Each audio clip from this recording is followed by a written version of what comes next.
I want to tell you a story about a couple, 40th anniversary. We have less and less of these in modern day America. They're driving up from Denver, 45 minutes, to come to eat at my restaurant. It's a Friday evening, 40th anniversary, super important. They get stuck in rush hour traffic. Their tensions get really intense. They have a 6 o'clock reservation on a Friday. They wanted a 7 o'clock. We only had a 6 o'clock. She's upset with him for not leaving work early. He's upset with her because she didn't think his work was important enough that day. They had a project due. They pull into Boulder. There's no parking. And they're now 25 minutes late for their 6 o'clock reservation. They walk in the front door of Frasca. They're completely blown out. And this is their 40th wedding anniversary. A huge accomplishment of celebration. And they're blown out. They get seated at the best table that we have because they had told us on the reservation that it was their 40th anniversary. We go to pour them, and our server, Rose, who's been with us since opening night, has the idea that it's a 40th anniversary. She goes to pour them a little glass of white wine, and the wife lashes out at her. "What are you doing? I didn't order this." And Rose said, "Of course not. This is from me to start your evening and let you relax and look at the menu. I knew you were stuck in rush hour." Rose has taken care of what we call hospitality intervention. And it's very important that she was able to do that. People like Rose, we have an Italian restaurant, so people like Rose that conduct the authentic act of hospitality, we call them a hospitalian.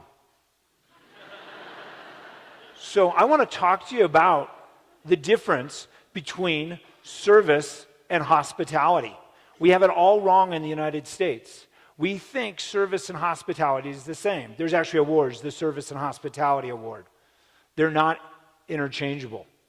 They're different. Service would be what I would do if I took the spaghetti con ricci and took it to your table and served from the left perfectly and smiled and said, "Buon appetito." I would have done something to you. Hospitality is not thinking of yourself, thinking of the other person and making them feel different, changing how they feel. I was on vacation last year, and I ate. My wife and I love traveling, and we're in the restaurant business, so we eat a lot.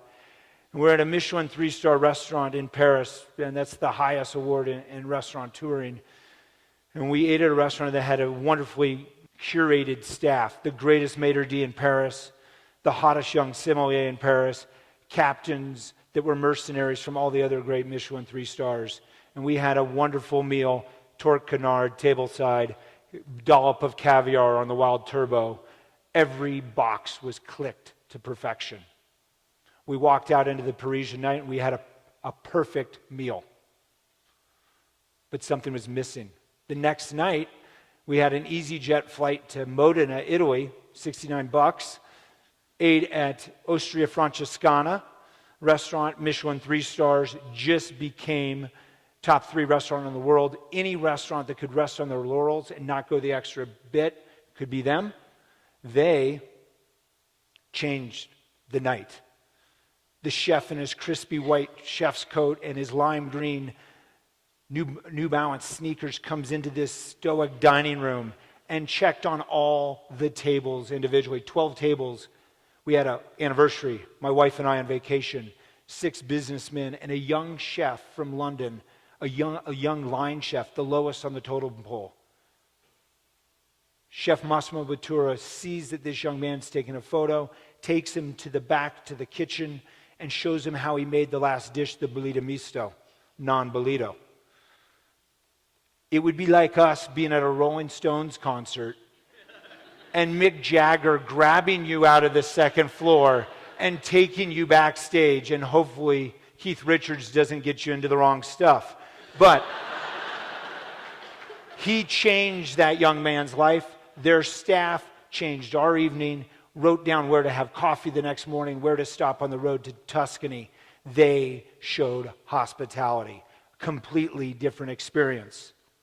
I know what you're thinking. Well, Bobby, you're in the restaurant business. Of course you think that's important. I do. But I think we need to think that hospitality is important, not just in a restaurant, not just in a spa or a luxury hotel. Hospitality is the secret weapon that we need all of us to partake in. We need leaders of industry. We need tech CEOs. We need bankers. We need college admissions people to use hospitality because it's about looking out instead of looking in, and it's hard to do. And I know every one of you knows how to do it, but you think, no, I'm not in that business. Thanksgiving's around in 2 months. You're going to have that crazy aunt or crazy uncle or sister's boyfriend that drives you nuts. I have a crazy aunt. I don't even think she likes me. 45 years old. I open the door, I give her a bear hug, and I bring her a glass of wine. She hates it.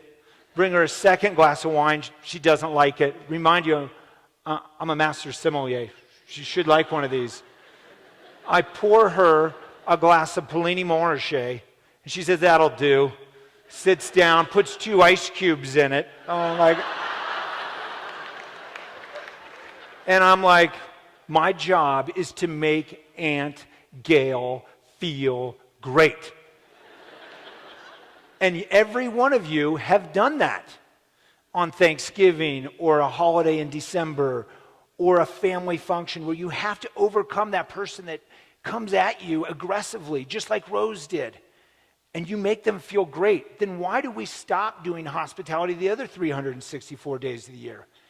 Every one of us can do great hospitality. It's free. It doesn't take extra people. It just takes you all to think, I can look outward and help someone else. And you'll be better with your workmates, with the people who work underneath you. Think if you're a leader, you can lead people better. So I think every one of us can do great hospitality. I'm asking you tonight when you go out into the evening, let's try it all. A couple days a year, and then a couple weeks a year, and then 365 days a year. Thank you so much, Boulder.